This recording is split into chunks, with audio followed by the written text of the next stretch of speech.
Bienvenidos a nuestra charla Médicos. En Hospital del Valle nos caracterizamos por tener los estándares más altos de calidad y seguridad. Somos el campus hospitalario más grande de la zona norte, donde contamos con todos los servicios médicos hospitalarios de diagnóstico, de apoyo y consulta externa en un solo lugar para la atención de nuestros pacientes. Para nosotros, la educación, innovación y el crecimiento son clave importante en la búsqueda de la excelencia para brindar el mejor servicio a nuestros aliados médicos especialistas y a nuestros pacientes. Hemos creado este espacio educativo para que médicos especialistas, médicos generales asistenciales, personal de enfermería, estudiantes de medicina y personal de salud puedan compartir sus conocimientos y experiencias aprendiendo juntos temas importantes de la medicina. Contaremos con la oportunidad de interactuar a través de las preguntas y respuestas entre colegas, colocándolas en el chat de esta aplicación, y al finalizar nuestros expositores darán respuesta a las mismas. Con médicos especialistas credencializados como nuestros expositores, aseguramos la calidad de los contenidos aquí expuestos. Sin más preámbulo, damos inicio a nuestra charla. Muchas gracias por la invitación a los encargados, ¿verdad? Organizadores de las charlas. El día de hoy vamos a hablar sobre síndrome convulsivo pediátrico, siendo esta una de las emergencias más comunes en la etapa pediátrica. Les quiero mostrar esta página de la ILAE. La ILAE, por sus siglas en inglés, es la Liga Internacional contra la Epilepsia. Es nuestro máximo órgano regulador, donde pueden encontrar ustedes las guías de manejo en cuanto a epilepsia, tanto de pacientes adultos como en pacientes pediátricos. Entonces está traducida en muchos idiomas, puede ser traducida en muchos idiomas, dentro de ellos el español, ¿verdad? Y es una página muy interesante, habla sobre las guías de manejo, hay videos muy educativos y, como les mencionaba, es nuestro máximo órgano regulador en cuanto a guías de epilepsia, tanto en la etapa pediátrica como en adulto. Nos dice, ¿verdad? Cuáles van a ser algunas sugerencias en cuanto a algunas guías de manejo de pacientes en epilepsia. Entonces, esta es la página oficial en internet, es la ilae.org. Vamos a empezar hablando de cómo definimos nosotros una crisis epiléptica. Se denomina crisis epiléptica a la aparición transitoria de signos o síntomas provocados por una actividad neuronal anómala excesiva que es simultánea en el cerebro. Muchas veces encontramos en la emergencia convulsión. Entonces, la palabra convulsión o convulsiones alude a un tipo de movimiento. Por eso es que el correcto término para denominar una crisis epiléptica debe ser esa, una crisis, porque como vamos a ver a continuación, tenemos múltiples tipos de crisis y no todas aluden a un tipo de movimiento. Por lo tanto, cuando llega un paciente a la emergencia con una crisis, o en este caso, si es una convulsión tónico-clónica generalizada, tomar en cuenta que la palabra convulsión alude a un tipo de movimiento. Y como vamos a ver a continuación, hay muchos tipos de crisis que no presentan movimiento. Por lo tanto, la correcta denominación ante una crisis epiléptica debe ser esa, una crisis. Retomando o recapitulando algunos de los conceptos importantes que debemos nosotros conocer, es cómo la ILAE define una epilepsia. Existen tres conceptos por los cuales hacemos diagnóstico de epilepsia. Uno de ellos es la presencia de al menos dos crisis no provocadas o reflejas que tengan una separación al menos de 24 horas. Al hablar de crisis no provocadas o reflejas me refiero, si el paciente no tiene una crisis o una convulsión porque tiene una hipoglicemia, sobre todo en los neonatos, o en una crisis por una hiponatremia, por ejemplo. Entonces no podemos hablar de epilepsia cuando son crisis provocadas. El primer concepto para definir epilepsia debe ser al menos dos crisis no provocadas, con al menos 24 horas de separación entre la una y la otra. Ese es el primer concepto. El segundo concepto de epilepsia es una crisis no provocada y la probabilidad de presentar otra crisis al menos el 60% de la población en general. Es decir, si yo tengo un paciente que tiene una crisis y tengo un electroencefalograma que me reporta actividad epileptiforme, eso le confiere el 60% de riesgo, por lo tanto, yo hago diagnóstico de epilepsia. O tengo una crisis no provocadas y una tomografía que me dice que el paciente tiene o un tumor o una malformación arteriovenosa o alguna lesión cerebral. Eso le confiere el 60% de riesgo de una nueva crisis y por lo tanto yo diagnostico epilepsia. Y el tercer concepto de epilepsia es una definición de un síndrome epiléptico, que como vamos a ver adelante, los síndromes epilépticos deben tener una edad específica de presentación, un tipo de crisis, un electro, un pronóstico y un tratamiento específico, que lo vamos a ver más adelante. Por lo tanto, al momento del ingreso del diagnóstico en un paciente que llega con una crisis o convulsionando, entonces nuestro diagnóstico de ingreso debe ser síndrome convulsivo, no síndrome epiléptico, porque como ya mencioné, para decir que un paciente tiene un síndrome epiléptico debe estar estudiado con electro, interrogar al paciente. ¿Ok? Entonces, eso es las 3 definiciones de epilepsia que es importante que ustedes conozcan porque de eso va a depender el manejo, ¿verdad?, de algunos tipos de crisis en específico. Entonces, la ILAE en el 2017 propuso la nueva clasificación de los tipos de crisis. Estas se clasifican en de inicio focal, de inicio generalizado y de inicio desconocido. Esta clasificación cambió desde el tipo de crisis. Antes se denominaban las crisis focales como crisis parciales y las crisis focales se subclasifican en sin alteración del estado de alerta o con alteración del estado de alerta. Lo que previo al 2017 se denominaba crisis parcial simple y crisis parcial compleja. Entonces, esta clasificación cambió y a partir del 2017, esta es la nueva clasificación que debemos utilizar para poder describir el tipo de crisis. Entonces, las crisis de inicio focal, que pueden ser con alteración del estado de alerta y sin alteración del estado de alerta, pueden tener un inicio motor y un inicio no motor. Dentro de las crisis de inicio no motor tenemos los automatismos, las crisis atónicas que antes se denominaban astáticas, las crisis clónicas, los espasmos, las crisis hipercinéticas que antes en la vieja clasificación se denominaban crisis hipermotoras, las mioclonías y las crisis tónicas. Las crisis de inicio no motor, que puede ser arresto del comportamiento, pueden tener un componente autonómico, sensorial, emocional y cognitiva. En la siguiente diapositiva les voy a poner algunos ejemplos de algunas manifestaciones que pueden tener como sintomatología en realidad una actividad anormal. Y de las crisis focales pueden evolucionar a crisis tónico-clónicas generalizadas. Las crisis generalizadas se dividen también de inicio motor y las ausencias. De inicio motor, que tenemos las crisis tónico-clónicas generalizadas, las crisis clónicas, tónicas, las mioclónicas tónico-clónicas, las mioclónicas atónicas, que estas se describen muy bien en un síndrome epiléptico que se llama síndrome epiléptico de Dus, que vamos a ver unos videos más adelante, las crisis atónicas y los espasmos. Y las ausencias, que se subdividen en típicas, atípicas, mioclónicas y mioclonías palpebrales. Esta es la clasificación de las ausencias.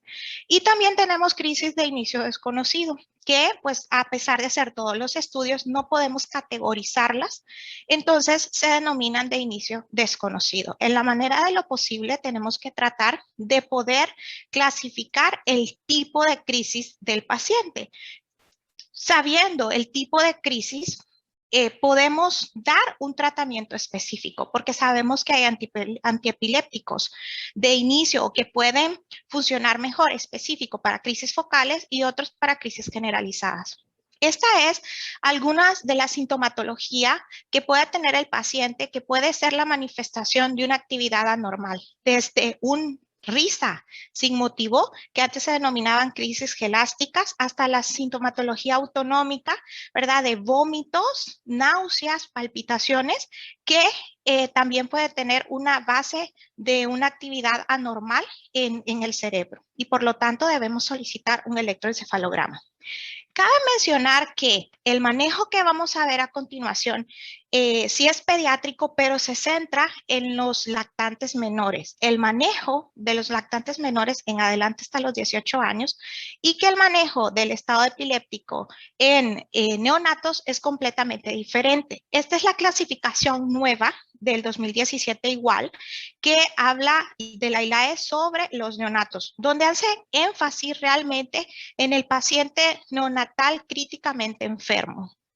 Y toman mucho en cuenta como gol estándar el video electroencefalograma y hacen énfasis en aquellos neonatos que están en cuidados intensivos y que por lo tanto aquel neonato críticamente enfermo nosotros debemos solicitar un video electroencefalograma para tener una recorrelación bioeléctrica entre ese movimiento que estamos viendo y poder corroborar que este movimiento sea una manifestación de una actividad anormal.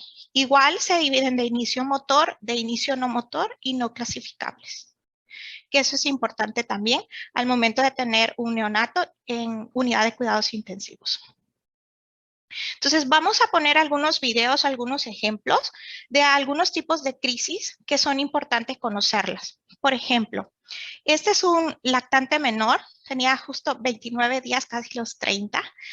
Podemos observar aquí en el video, lo voy a poner a correr, como el tipo de crisis que tiene este lactante es una crisis focal, presenta movimientos clónicos en miembro superior izquierdo, el paciente está consciente, entonces podemos decir que es una crisis focal. En neonatos y en lactantes pequeños, menores, perdón, es difícil poder decir si tiene alteración del estado de alerta o no tiene alteración del estado de alerta. Clínicamente, en niños donde ya pueden contestar preguntas, es decir, el paciente tiene movimientos clónicos y nosotros le preguntamos, hacemos preguntas simples para ver el estado de alerta en que se encuentra el paciente. Y podemos hacer clínicamente esa diferencia con alteración del estado de alerta y sin alteración del estado de alerta cuando un paciente responde a las preguntas que nosotros estamos haciendo. Pero eso ya depende de la edad y obviamente al momento de hacer su electroencefalograma. Aquí también tenemos otros movimientos clónicos un poquito más abiertos aquí en la manito, ¿verdad? Y podemos ver también un poquito de movimiento aquí en miembro inferior. Y el paciente despierto, pero con alteración del estado de alerta. Esta paciente tenía una epilepsia del lóbulo frontal. Ella, el tipo de crisis que tenía es que decía que miraba lobos. Y al momento de hablarle, ella respondía a las preguntas y decía, ¿qué te pasa? Estoy convulsionando. O sea, tiene una crisis focal sin alteración del estado de alerta. Y ella misma nos decía, esta paciente tenía una epilepsia focal frontal, era por heterotopias, se operó y a pesar de la cirugía, pues persistía con crisis aproximadamente unas 20 veces al día. Realmente evolucionó muy bien con uno de los tratamientos de rescate que tenemos, que es la inmunoglobulina, y pues prácticamente después de colocarle la inmunoglobulina, disminuyeron las crisis de 27 al día a prácticamente una por mes. Entonces, realmente que fue muy buena evolución de la chiquita. Esta paciente tiene movimientos clónicos de hemicara, pero ustedes, cuando al momento de preguntarle, Marisol, porque se llama Marisol, ¿cómo te llamas? Y ya contesta ella, Marisol, ¿qué está pasando? ¿Qué tienes? Estoy convulsionando, ¿ok? Entonces, esa es una epilepsia focal sin alteración del estado de alerta. Ella contesta todas las preguntas que le estamos haciendo. Y es un tipo de epilepsia. Este niño tiene un síndrome de DUS, que, bueno, antes se denominaba síndrome de DUS, tiene un tipo de crisis que se llama mioclónicas astáticas o mioclónicas atónicas, en donde el paciente hace su mioclonía y cae. Es un síndrome epiléptico. ¿Verdad? Ahí podemos ver este tipo de crisis. Ok, y lo vemos nuevamente aquí.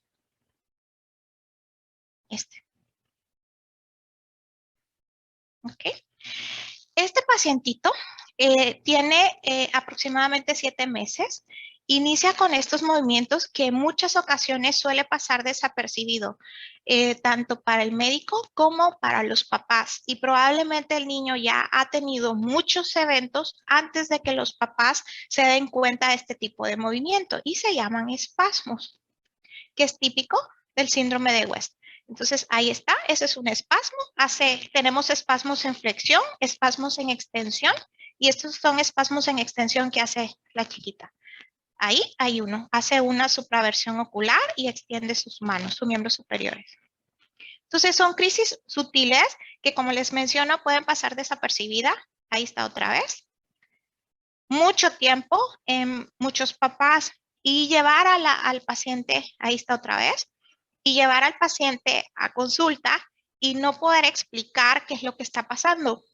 Siempre es muy recomendable, o sea, siempre le recomendamos a los papás que si mira algún tipo de movimiento anormal en su niño que no le parezca común, que por favor tome un video. Obviamente para un papá es bien difícil describir esto, pero muchos de los papás mencionan, es que tiene como brinquitos y se caracterizan porque generalmente son al despertar y lo logran grabar, entonces uno ya tiene el diagnóstico. Siempre que tenemos algún tipo de movimiento anormal o que papá les comente, realmente que esté indicado hacer un video, ¿verdad? Y sobre todo, pues corroborar esto con el electroencefalograma. Esta es la misma princesa. Como les digo, pueden ser muy sutiles, pero sí se logran visualizar. Ahí está. ¿Okay? Este es el electro de la misma niña. Este es un electro característico del síndrome de West, que es un síndrome epiléptico caracterizado por retraso en el neurodesarrollo, espasmos y en el electroencefalograma una exarritmia. Entonces, este tenemos es un ritmo caótico, ¿verdad? Característica de una ipsarritmia y está permanentemente. Cabe mencionar que en alguna literatura pues menciona que el 70% incluso de los pacientes con síndrome de West pueden no tener una ipsarritmia inicial, pero posteriormente se desarrolla. Algo importante es que la ILAE en el 2017 también propuso 3 niveles de diagnóstico en cuanto a epilepsia clínicamente hablando. Uno es el primer nivel, es el tipo de epilepsia, el tipo de crisis, perdón. Voy a poner aquí el puntero, en donde, que fue lo que hablamos inicialmente, el tipo de crisis focal, el tipo de crisis generalizada y de inicio desconocido. Ya para el segundo nivel nos habla del tipo de epilepsia, que tiene mucha relación con el tipo de crisis. Y también en este segundo nivel nos plantean las comorbilidades y la etiología de la epilepsia. Siempre como primera, si tenemos un paciente como diagnóstico de una primera crisis o un primer evento convulsivo, siempre debemos contestar la pregunta, ¿por qué? ¿Por qué el paciente convulsionó? Para esto debemos en la manera de lo posible buscar una etiología. La etiología de la epilepsia puede ser una etiología estructural, una etiología genética, infecciosa, metabólica, autoinmune y también tenemos una etiología desconocida a pesar de haber hecho todos los estudios que podrían haber orientado el diagnóstico. Muchos de los pacientes pueden tener dos etiologías. Por ejemplo, el complejo de esclerosis tuberosa, que es un síndrome neurocutáneo, tiene una causa genética, pero también tiene una causa estructural, puesto que tenemos lesiones en la resonancia cerebral, ¿verdad? En el cerebro, que pueden dar también una epilepsia. Entonces, en algunas ocasiones podemos tener dos etiologías. Y el tercer nivel es el síndrome epiléptico. Como les mencioné, para nosotros diagnosticar un síndrome epiléptico debe tener una edad de presentación, un tipo de crisis, un electroencefalograma característico, el tratamiento y el pronóstico. Los síndromes epilépticos ya están descritos y son por edades. En la página oficial de la ILAE los podemos encontrar. Aquí les menciono algunos. En el neonato tenemos estos 4 primeros síndromes epilépticos. El síndrome de Ohtahara, que cambió su nombre a una encefalopatía infantil temprana, que es como se conoce actualmente, la encefalopatía mioclónica temprana y las crisis neonatales sin antecedentes familiares y con antecedentes familiares. Estos son los 4 síndromes epilépticos en el neonato. En la edad infantil tenemos el síndrome de West, el síndrome de Dravet, que son también síndromes epilépticos muy frecuentes, entre otros. Los síndromes epilépticos de la infancia, que tenemos también las crisis, la epilepsia mioclónica atónica, que antes se conocía como el síndrome de Dus, el síndrome de Lennox-Gastaut, que aproximadamente un 20 a 30% de los pacientes con síndrome de West puede evolucionar a un síndrome de Lennox-Gastaut, entre algunos otros también frecuentes. La epilepsia de ausencia infantil, que es también un síndrome epiléptico muy frecuente. y los síndromes epilépticos de la adolescencia, que son la epilepsia de ausencia juvenil, la epilepsia mioclónica juvenil, antes conocida como el síndrome epiléptico de Jones, que son relativamente frecuentes. Entonces, para poder yo diagnosticar un síndrome epiléptico, debo tener el tipo de crisis, el electro, para hacer el diagnóstico de un síndrome epiléptico. Por lo tanto, al momento del ingreso de un paciente, el diagnóstico no debe ser un síndrome epiléptico, porque yo necesito el electro y la clínica del paciente, los tipos de crisis para poder hacer el diagnóstico. Entonces, en cuanto al manejo de este tipo de pacientes y en cuanto al manejo del estado epiléptico, que es donde nos vamos a centrar ahorita, vamos a revisar al menos 4 guías, que es la guía de la Academia de la Sociedad Americana de Epilepsia, que esta se publicó en el 2016, pero que tiene un esquema muy bonito, muy educativo sobre el estado epiléptico en niños.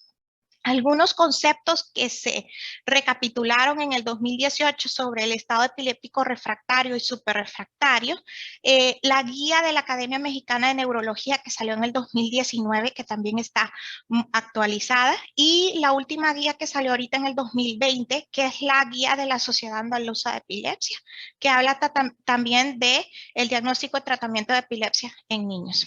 Entonces, desde 1962 se describió el estado epiléptico. Antes, ese concepto denominaba el estado epiléptico como una convulsión o crisis convulsivas que tenían al menos una duración de 30 minutos sin recuperación del estado de alerta.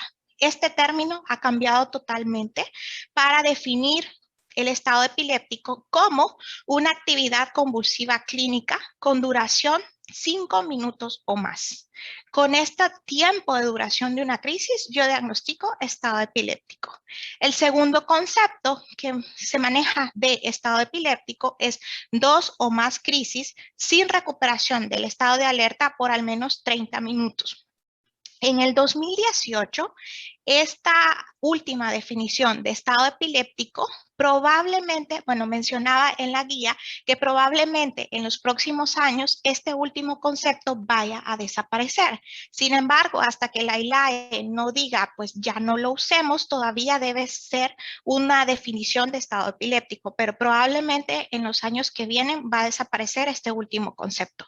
Por lo tanto, la definición de estado epiléptico es aquella actividad convulsiva clínica con duración de al menos 5 minutos o más.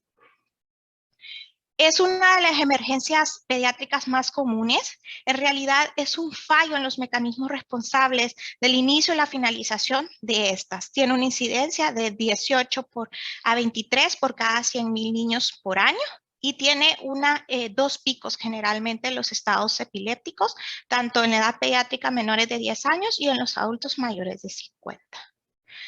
La clasificación del estado epiléptico lo podemos hacer en 3. El estado epiléptico convulsivo, que es el cual nos vamos a centrar en el manejo en esta charla, la epilepsia parcial continua y el estado epiléptico no convulsivo o eléctrico. Como les mencioné, para fines de la charla, nos vamos a centrar en el estado epiléptico convulsivo. Algunos conceptos importantes son el estado epiléptico refractario y el estado epiléptico superrefractario. ¿Cómo nosotros definimos un estado epiléptico refractario? Como aquella actividad convulsiva continua que no es controlada por los fármacos antiepilépticos de primera y segunda línea, los cuales vamos a ver a continuación en el esquema de tratamiento del estado epiléptico. Tiene una duración de más de 60 minutos. El estado epiléptico superrefractario se define como el estado epiléptico no controlado por agentes de tercera línea, que ya hablamos aquí de los anestésicos, y tiene una duración al menos de 24 horas o más. Entonces, las etapas del estado epiléptico, hablamos de estado epiléptico inminente, que aquí tenemos que iniciar las medidas terapéuticas en los primeros 5 minutos. El estado epiléptico ya establecido, que son los fármacos de primera línea. El estado epiléptico refractario, donde no hay respuesta a los fármacos de primera y segunda línea. Y el estado epiléptico superrefractario, que nos habla de aquel estado epiléptico que no responde a los tercera línea, que son los anestésicos, y que dura al menos 24 horas. Entonces, cuando llega un paciente a la emergencia, debemos preguntarnos, ¿es un paciente ya conocido por epilepsia o es una crisis nueva o un paciente no epiléptico? Porque el manejo del paciente y los medicamentos con que iniciemos puede variar. Si no tenemos esta respuesta, ya vamos a ver el esquema que debemos seguir según el protocolo de tratamiento del estado epiléptico. En general, si es un paciente epiléptico ya conocido, debemos saber el tipo de epilepsia, el tipo y la frecuencia de crisis habituales y si hay empeoramiento o descontrol de la epilepsia previamente o es ahorita el inicio del descontrol de su epilepsia. Siempre buscar factores desencadenantes.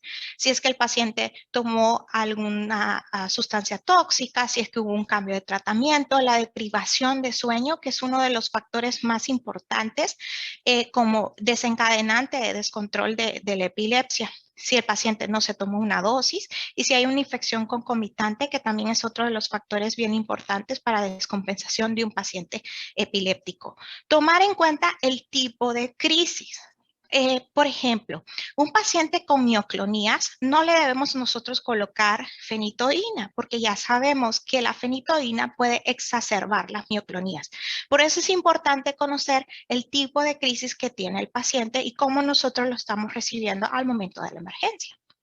En aquel paciente no epiléptico debemos conocer los factores de riesgo previos que puede tener el paciente que viene debutando en este momento, ya sea el antecedente de un traumatismo, antecedente de un evento cerebrovascular, una infección del sistema nervioso central, deterioro cognitivo, si tiene antecedente de encefalopatía hipóxico-isquémica o sufrimiento fetal, si hay un retraso en el neurodesarrollo y buscar algunas patologías que pueden producir crisis sintomáticas agudas, que esto lo podemos buscar al momento de tomar exámenes de sangre, buscar electrolitos, tomar glicemia y conocer el ABC del paciente en ese momento. Si el paciente no tiene ningún antecedente de alguna o una razón conocida o un porqué de una crisis sintomática, debemos buscar una lesión estructural y eso lo hacemos con un estudio de imagen, que es importante. Ya en la fase prehospitalaria, en la crisis epiléptica prolongada y en el estado epiléptico inicial, siempre debemos tomar los signos vitales iniciales, siempre ver el ABC del paciente, tomar estudios generales de laboratorio para descartar crisis provocadas como hipoglicemia o hiponatremia, que son causa también de crisis. Si existe fallo respiratorio, cardíaco o hepático, si hay antecedente de una infección del sistema nervioso central o una alteración metabólica, que era lo que les estaba mencionando. Al momento del manejo de un paciente es ir interrogando al paciente, hacer una historia clínica completa, la anamnesis, factores desencadenantes, si el paciente tiene antecedentes familiares de epilepsia que nos pueden ayudar al diagnóstico en ese momento. Ya en el estado epiléptico establecido, siempre ya es un manejo en unidad de cuidados intensivos, ya cuando pasamos a la tercera línea de manejo. Y esta debe incluir siempre sus estudios generales de laboratorio, tomar estudios de imagen. Iniciamos con una tomografía, pero todo paciente con epilepsia, idealmente el estudio de elección debe ser una resonancia magnética para poder descartar cualquier lesión estructural importante en el sistema nervioso central. Lo antes posible, en la manera de que se pueda hacer lo antes posible, debemos nosotros realizar el electroencefalograma. Las guías mencionan que entre más temprano o entre más corto el tiempo entre el inicio de una crisis y la toma del electroencefalograma podemos encontrar actividad anormal. No así si pasan varios días que el paciente tuvo la crisis y posteriormente tomamos el electroencefalograma. En el estado epiléptico refractario, siempre la resonancia magnética cerebral, debemos valorar si el paciente requiere o no una punción lumbar para descartar una infección del sistema nervioso central u otra patología que pueda dar como manifestación un estado epiléptico. Todo paciente con estado epiléptico idealmente debe estar monitorizado por un electroencefalograma. Sin embargo, pues sabemos que en nuestro país eso es difícil, ¿verdad? Pero en la manera de lo posible, cuando se pueda, lo podemos tomar en cuenta. en el estado epiléptico superrefractario, debemos siempre buscar otra etiología de por qué el paciente no está respondiendo a nuestro tratamiento. Y siempre buscar etiología autoinmune, el estudio genético, que no debe pasar desapercibido también. Entonces, estos son los fármacos de primera línea que vamos a utilizar. Les pongo esta diapositiva, pero posteriormente los vamos a ver en el esquema, ¿verdad? Para cuando llegue el paciente en la emergencia. Los fármacos de primera línea en el tratamiento del estado epiléptico son las benzodiazepinas, tomando en cuenta que la primera elección en pediatría es el lorazepam, sin embargo, no hay en el país. Vamos a dividir dos tipos de paciente, el paciente que ya llega canalizado y el paciente que no está canalizado, porque el manejo va a depender mucho de esto. Según el tipo de crisis que tenga, puede ser de muy difícil canalización o canalizar una vía periférica en ese momento. Entonces, la guía menciona, en el paciente que no está canalizado, debemos nosotros tomar en cuenta como primera elección indicar midazolam. La dosis de midazolam es 0.3 miligramos kilodosis y se pone intranasal, mitad en cada fosa nasal, para que el paciente evolucione bien. Esta es la primera elección en el paciente que no está canalizado. Una vez ya canalizado, ya debemos nosotros colocar diazepam. Si por algún motivo no tenemos nosotros midazolam en nuestro centro, entonces podemos utilizar diazepam intrarrectal. Tomarles en cuenta, ¿verdad?, que el diazepam para manejo de crisis epiléptica no debe colocarse intramuscular. Entonces, el diazepam se puede colocar para manejo de estado epiléptico intrarrectal o intravenoso. Las dosis son diferentes. El diazepam intrarrectal, la dosis es 0.5 miligramos kilodosis y la dosis máxima, tanto el midazolam como el diazepam, son 10 miligramos. Si el paciente ya llega canalizado porque se recibió en otro centro y ya tiene una vía canalizada, una vía permeable, entonces nuestra elección debe ser el diazepam intravenoso. Se ha visto que el midazolam intranasal es más efectivo para yugular la crisis que el diazepam intrarrectal, pero entre el diazepam intrarrectal el diazepam intravenoso, pues funciona mejor para yugular la crisis. Entonces, si el paciente ya está canalizado, nuestra elección debe ser el diazepam intravenoso a dosis de 0.3 miligramos por kilo y dosis máxima 10 miligramos. Si el paciente no está canalizada, primera elección, midazolam intranasal. Si yo no tengo midazolam intranasal, entonces yo ya coloco diazepam intrarrectal. Como manejamos una parada cardiorrespiratoria, así con reloj en mano, vamos a manejar el estado epiléptico en pediatría. Entonces llega el paciente, inmediatamente tomamos la hora y colocamos la primera dosis de benzodiazepina. Pasan 5 minutos y el paciente persiste convulsionando, podemos indicar otra segunda dosis de benzodiazepina. Dosis máxima de benzodiazepinas, 2, no más. Si ya colocando la segunda dosis de la benzodiazepina el paciente persiste convulsionando, entonces ya vamos a los fármacos de segunda línea, que son los antiepilépticos. Entonces, cuando el paciente llega inicialmente, primera dosis de benzodiazepina, tomo el tiempo. Pasan 5 minutos, el paciente persiste convulsionando. Cuando van 4 minutos, yo le voy diciendo a enfermería, por favor, prepáreme la siguiente dosis del diazepam, ¿verdad? En este caso.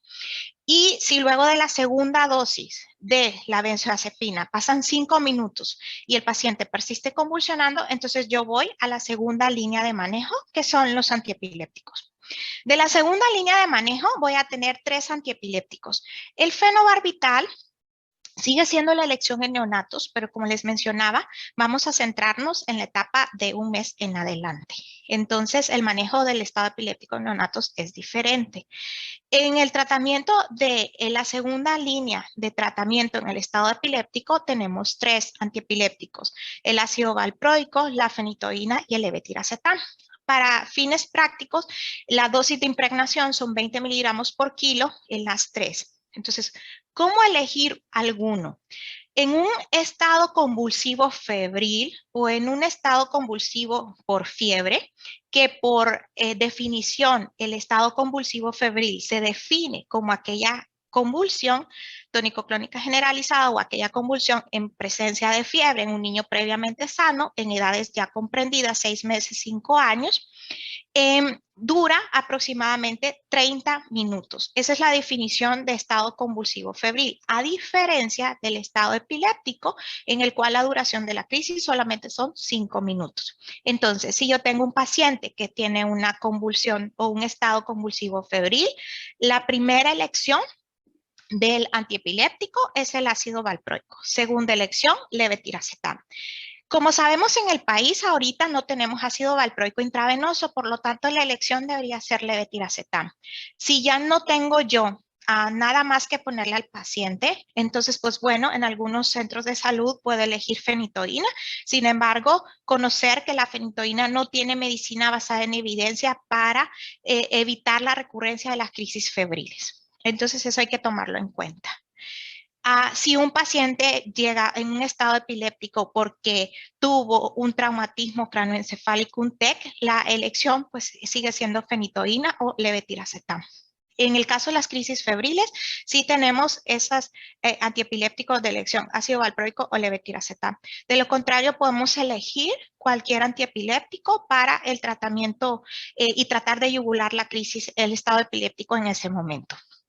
Las dosis de impregnaciones deben colocarse dependiendo del antiepiléptico, pero en general no debe pasar más de 15 a 20 minutos de impregnación. Hemos visto en la emergencia impregnaciones de 1 hora, cuando eso no debe pasar. Las impregnaciones deben realizarse de 15 a 20 minutos, ¿verdad?, de los antiepilépticos. Si el paciente luego de 15 minutos persiste convulsionando, entonces podemos aplicar una segunda carga o una segunda impregnación del mismo antiepiléptico que utilizamos en la primera ocasión. Y esta es el manejo del tratamiento o la segunda línea de manejo del estado epiléptico. Luego de la segunda impregnación, si el paciente persiste convulsionando, entonces ya pasamos a la tercera línea de manejo, que son los antiepilépticos, los anestésicos, que vamos a ver a continuación. Este es el esquema que propone la Academia Americana de Epilepsia, que como les digo fue publicado en el 2016, pero está muy bonito y prácticamente pues manejan los mismos conceptos de la guía del 2020. Entonces siempre que tengamos un paciente en la emergencia, llega convulsionando, siempre estabilizar el paciente. Signos vitales, oxígeno, canalizar en la manera de lo posible. Sabemos que en algún tipo de crisis la canalización o la accesibilidad a una vena periférica puede ser difícil. Por lo tanto, la elección en ese momento sigue siendo pues el midazolam intranasal o el diazepam intrarrectal. Siempre tomar sus exámenes y descartar crisis provocadas. Tomar glucometría, tomar electrolitos, sobre todo el sodio, que pueden también provocar crisis. Examen toxicológico dependiendo, ¿verdad?, la historia clínica del paciente. Esto en los primeros 5 minutos y colocar en la manera de lo posible la primera línea de tratamiento, que son, como les mencionaba, las benzodiazepinas, que ya mencionamos. La segunda línea de manejo, los antiepilépticos, que ya mencionamos, y la tercera línea de manejo, que son los anestésicos. Entre estos incluidos el tiopental, el pentobarbital y el propofol. Ya aquí el paciente debe estar en unidad de cuidados intensivos. Para recapitular, el estado epiléptico temprano utilizamos benzodiazepinas. En el estado epiléptico establecido, los fármacos de segunda línea, que son los antiepilépticos.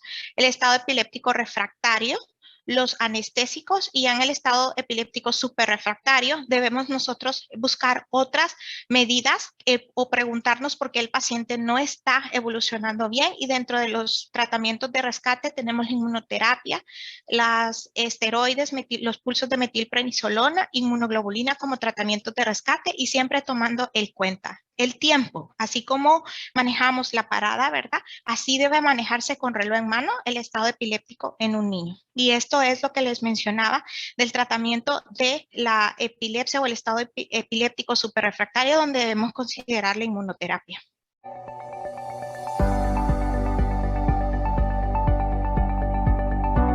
Para nosotros en Hospital del Valle ha sido un verdadero gusto el haber contado con la presencia de todos los asistentes y participantes. Gracias a nuestro moderador y especialmente al expositor, quien ha dedicado su tiempo y que ha compartido su experiencia a través del contenido educativo aquí expuesto. Esperamos contar con su participación en nuestro próximo evento, del cual pueden mantenerse informados a través de nuestras redes sociales en Facebook e Instagram, y al inscribirse recibirá un mensaje de recordatorio una hora antes de llevarse a cabo la charla. Charlas médicas virtuales de Hospital del Valle, cuando el bienestar y la educación se unen.